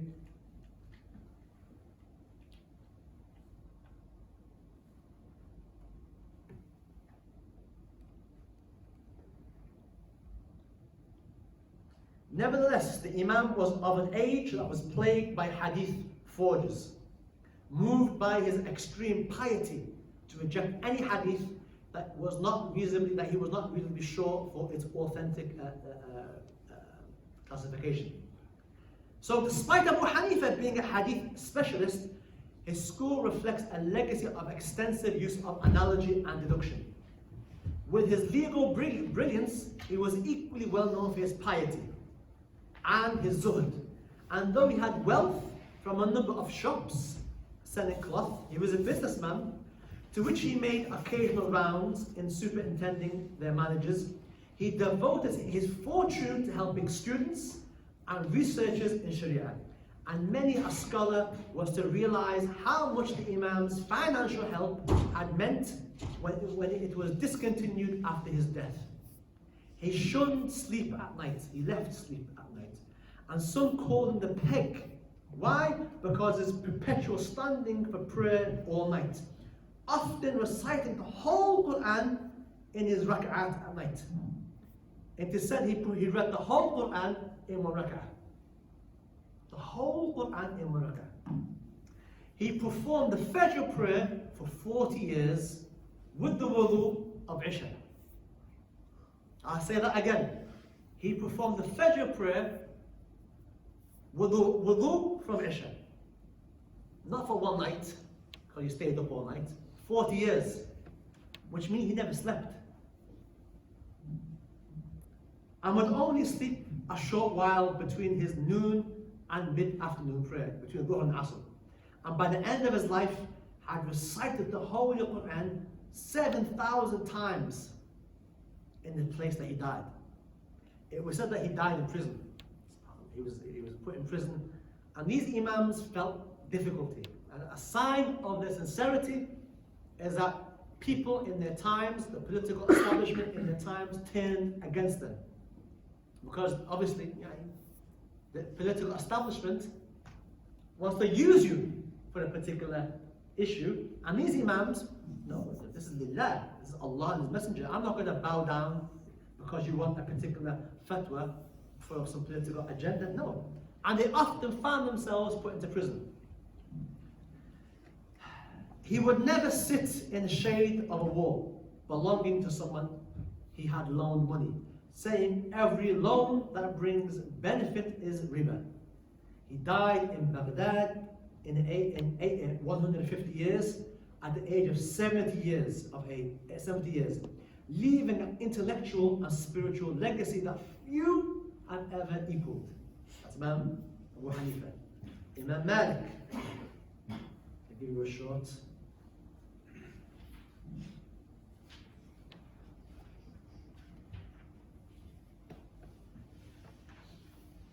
Imam Malik is known as Malik, the son of Anas, the son of Malik, Abu Abdullah al-Asbahi al-Himyari, the Mujtahid Imam. This is Imam Malik, the second, born in Medina in the year 93 years after the Prophet made Hijrah. The second of the four greatest Imams of sacred law. His school has more followers than that of anyone else besides Abu Hanifa. Imam Abu Hanifa right now has the highest followers. The Hanafi school is the most widely distributed and practiced school in the world. Then second is the Maliki school. He was known as a scholar of Medina. He was known as a scholar of Medina and was as renowned for his sincerity, faith, piety and taqwa as for his command of the sciences of hadith and knowledge of sacred law. His generosity was legendary, as was his love for the Prophet Muhammad whom he held in such awe and respect that he would never ride his horse while in Medina out of reverence for the ground that enclosed the Prophet's body And it was said that he refused to walk with his sandals in Medina. He refused out of respect for Medina, the land of the Prophet Muhammad. Because the idea that his sandal trampling over somewhere where potentially the Prophet walked on, to him was deeply disrespectful. His piety was such that he was never too proud to say he did not know. And when he was asked about matters he was unsure of. And he would not relate to hadith without first doing wudu. Every hadith he would relate, he would go and do wudu. How many hadiths did you and I say we don't do? We either not in wudu or doing wudu. But for him, you are now, the words of the Prophet are about to come out of your mouth. The words of the Prophet Muhammad are about to come out of your mouth. It's not an ordinary thing. It's not just like me or you or so and so said. This is the words of the Prophet Muhammad. Be in a state of reverence. Go and do wudu. He was the author of Al-Muwatta, as a famous book of hadith, the greatest hadith collection of its time, and nearly every hadith of which was accepted by Bukhari in the Sahih. His disciple, Imam Shafi'i, his student, used to say, after the book of Allah, no book has appeared on earth that is sounder than Imam Malik's Muwatta. He was uncompromising in his religion and kept far from the rulers and the princes of his time. When he gave the opinion that the Khalifa al-Mansur should be removed and Muhammad ibn Abdullah of Ali's family be instated, the Khalifa's uncle Ja'far ibn Sulaiman, the governor of Medina, had Imam Malik whipped 70 times, dislocating his shoulder. What happened here was this: Imam Malik refused to take a particular opinion that was widely propagated at that time, that gave legitimacy to one ruler. Without getting too technical. And he put the official a Shari'i opinion down based on hadith that sort of indicate that the present ruler should not be the present ruler. And when he was told, take it back, because you are now saying that people should not give their allegiance to this particular ruler, he said no.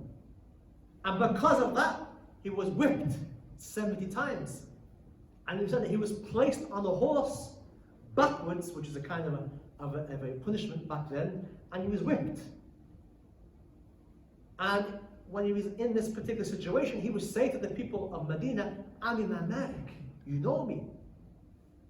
And I'm not going to change the fatwa just because the political establishment of that time does not like what I'm saying. You see. The only effect of this was to increase Imam Malik's high-mindedness and dignity. And when Al-Mansur learned of this, the Khalifa, the ruler of that time, he apologized profusely and asked Imam Malik to write a book of fiqh and that he could force people to follow. In other words, he said, look, I'm sorry that you got whipped for this, as a way of making up. I will make the book of fiqh that you write, I will standardize, and everybody in Medina will rule by this book, by your rulings. You become the number one imam, and everyone will follow that. In fact, I want you to follow even outside of Medina. And he said, no, I don't want my opinions being forced down people's throats by the political establishment. He authored outstanding works in Sharia, Hadith, and Quranic tafsir, and left behind a host of brilliant scholars he had trained as part of his great legacy to Islam and Muslims. He died in Medina in the year 179. Imam Malik. And Imam Malik was known that his school he prioritized the scholars of Medina and what they did over a hadith that had one chain of narration. So the hadith was ahad, had a one chain of transmission that said one thing, and the scholars of Medina all unanimously were doing something else. He placed that on the greater level of authority over a hadith with one single narration. Imam al-Shafi'i, inshallah, bear with me. I know you guys are getting tired, but I think it's important that we just, know something. Imam al-Shafi'i, his name was Muhammad ibn Idris, ibn Abbas, ibn Uthman, ibn Shafi'i. He was a descendant of the great grandfather of the Prophet sallallahu alaihi wasallam. So Imam al-Shafi'i had his lineage went back to the Prophet himself. Born in the year 150 in Gaza, Palestine, Shafi'i was the Imam of the world. Okay, look, right? Yeah, at this time, yeah, mashallah. The mujtahid of his time, one of the most brilliant and original legal scholars mankind has ever known. He was an orphan. Imam al-Shafi'i was an orphan. And he was brought to Mecca when he was 2 years old. And he was raised there by his mother in circumstances of extreme poverty and want. He memorized the whole Quran at 7. Imam al-Shafi'i memorized the Quran at 7. The Muwatta of Imam Malik, which I've just read about, at 10. And the Muwatta of Imam Malik is a book of hadith. He memorized that at 10. Your average 10-year-old now, singing and telling you all songs and the lineup of the football and that, it's Imam Shafi'i. And was authorized to give fatwa at the age of 15. Mufti, age of 15, by his Sheikh Muslim ibn Khalid al-Zinji, the Mufti of Mecca. The Mufti of Mecca at his time recognized the brilliance of Imam al-Shafi'i and said, you're Mufti, age 15. He traveled to Medina and studied under Imam Malik, and then to Baghdad, where he was a student of Imam Muhammad ibn Hassan al-Shaybani, who was a student of Imam Abu Hanifa, the colleague of Abu Hanifa. In Baghdad, Shafi'i produced his school of jurisprudence, the Shafi'i school. But when the persecution arose over some issues of fitna, he spoke to Ahmad ibn Hanbal, the students, the fourth school, and they mutually agreed that rather than risk the loss of both of Islam's living mujtahids, they would part company. Shafi'i, traveling with his books and belongs to Cairo in Egypt, and Ahmad remaining in Iraq. It was in Cairo that in the astonishing space of 4 years, Imam Shafi'i conceived and edited the entire school and reformulated all his opinions and produced new opinions. So this idea of the schools being rechecked and re-looked at, all right? Afterwards, Imam Shafi'i did that to his own school and produced re-evaluating his school in his own time. The rest, as far as I know, didn't do that. The Imam and his legacy are monumental. His Risala, the book, was the first work in history of mankind to investigate the theoretical and practical basis of jurisprudence. In Quranic commentary, he was the first to formulate the principles of abrogate and abrogated. His knowledge of the Quran and Sunnah and of the differences of opinion was next to none. His Arabic style and diction were recorded and used as evidence by scholars of dictionary. He paved the way for the enormous importance of hadith. And subsequent generations of Muslims from hadith scholars followed his school. These were Imam Bukhari, who followed the Shafi'i school, Imam Muslim, who also followed the Shafi'i school, Abu Dawood, Tirmidhi, Nasa'i, Ibn Majah, Bayhaqi, Al-Hakim, Abu Na'im, Ibn Hibban, Darqutni, Ibn Khuzaymah, Ibn Salah al-Iraqi, and so on, and so on, and so on. We'll pray Isha at the end, inshallah. By the time Shafi'i reached Cairo in 199, his fame has spread to the horizons. Scholars from all parts of the Muslim world would travel to hear him and his students scribe. And it was said, I have seen 700 riding camels all coming to Imam Shafi'i's door. The author of 113 books, it was none less Shafi'i hope and prayer. Imam Shafi'i said, I hope that people would learn from this knowledge and not ascribe any of it to me. In other words, I don't want to be famous. Let my knowledge be famous, but I don't want people knowing me. Let people know my knowledge. He once said, knowledge, the scholar said, knowledge is not what is memorized, but only what benefits. He recited the Quran each day at prayer and twice in Ramadan. In Ramadan, he would recite the Quran outside and in Taraweeh every night. So one khatim of Quran in Taraweeh and one whole Quran recitation during the day. That's Ramadan. Outside of Ramadan, he would recite the whole Quran every single day. When a remark was once made to him about his using of a walking stick, because Imam Shafi'i used to have a stick, he said, I do it to remind myself that I am on a journey out of this life. A man of intense spiritual presence who could truthfully say, I have never told a lie. His students were in such awe of him that they could not take a drink of water while he was looking at them. He studied and taught sacred law in Cairo, Egypt, until his death at the age of 53 years of age. And finally, inshallah, before we finish, Imam Ahmad ibn Hanbal.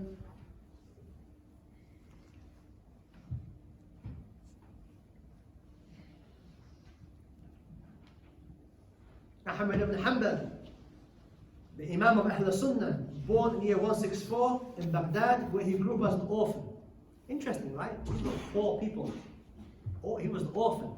And Imam Shafi'i was also an orphan. In Islam, if you lose one father, or if you lose one parent, you're an orphan. Orphan is not just if you lose two parents. Losing one parent, you're an orphan.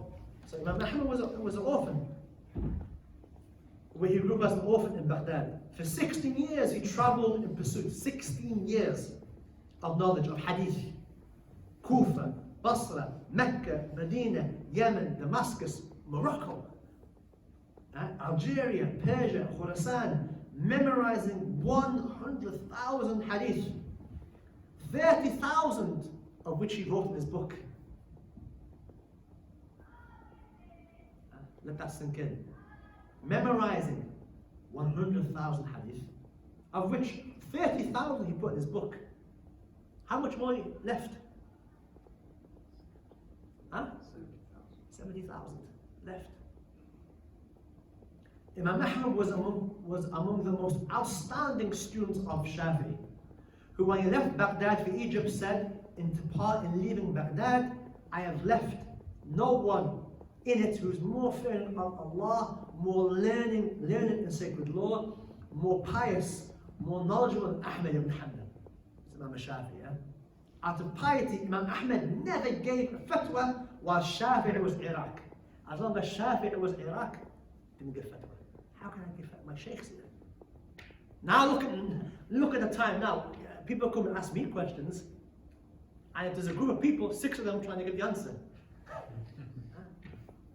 And I wouldn't mind, but they're all wrong most of the time. I wouldn't mind if they were right, most of them are wrong. But there we go. It was said that while Imam Malik was in Medina, nobody gave fatwa. Imam Malik, the Imam Malik is in Medina, nobody, the scholars just kept quiet. He's there. Who are we to say anything? He was probably the most learned in the science of hadith of the 4 great Imams. Not to say the other 3 weren't learned in hadith, that's ridiculous. We had a greater rank as a scholar of hadith. And his students included many of the foremost of hadith. Abu Dawood said Ahmad's gatherings were gatherings of the afterlife. His classes were the classes of the akhirah. Nothing of the world of the dunya was ever mentioned in his classes. Never once did I hear him mention this dunya. And Abu Zur'a said Ahmad was even greater than Ishaq, one of the greatest scholars, and more knowledgeable in fiqh. I never saw anyone more perfect than Ahmad. He never once missed praying in night. Not Fajr, Qiyam al-Layl. Never once missed it. And used to recite the entire Quran daily. He said, I saw the Lord of power in my sleep and said, Oh Allah, what is the best act through which those near to you will come near? And the answer was, through reciting my word, O Ahmad. Ahmad was imprisoned and tortured for 28 months under the Abbasid Khalif al-Mu'tasim in effort to force him to toe the line in some particular issue, which we won't go into. When Imam Ahmad died in the year 241, he was accompanied to his resting place by a funeral procession of 800,000 men and 60,000 women, making the departure of the last of the 4 great Mujtahid Imams. And it was said that when Imam Ahmad, when he passed away, thousands of Ahl Kitab in Iraq became Muslim. When they saw his janazah, they said, wow, people who were Muslim, who lived in Iraq, Jews and Christians, the powerful impact of his funeral made people become Muslim. Thousands of people became Muslim when Imam Ahmad ibn Hanbal passed away. So that's the great Imams. And there's more, there's books written on this. I just give you a flavor. And do your own research, go and read. This is a good book. I recommend getting The Reliance of the Traveller. A good article that I've used extensively in these lectures is Understanding the 4 Madhabs by Abdul Hakim Murad. Another article by Sheikh Noor Hamim Keller talking about Madhabs is also highly useful. It's 8 o'clock. Does anybody have any questions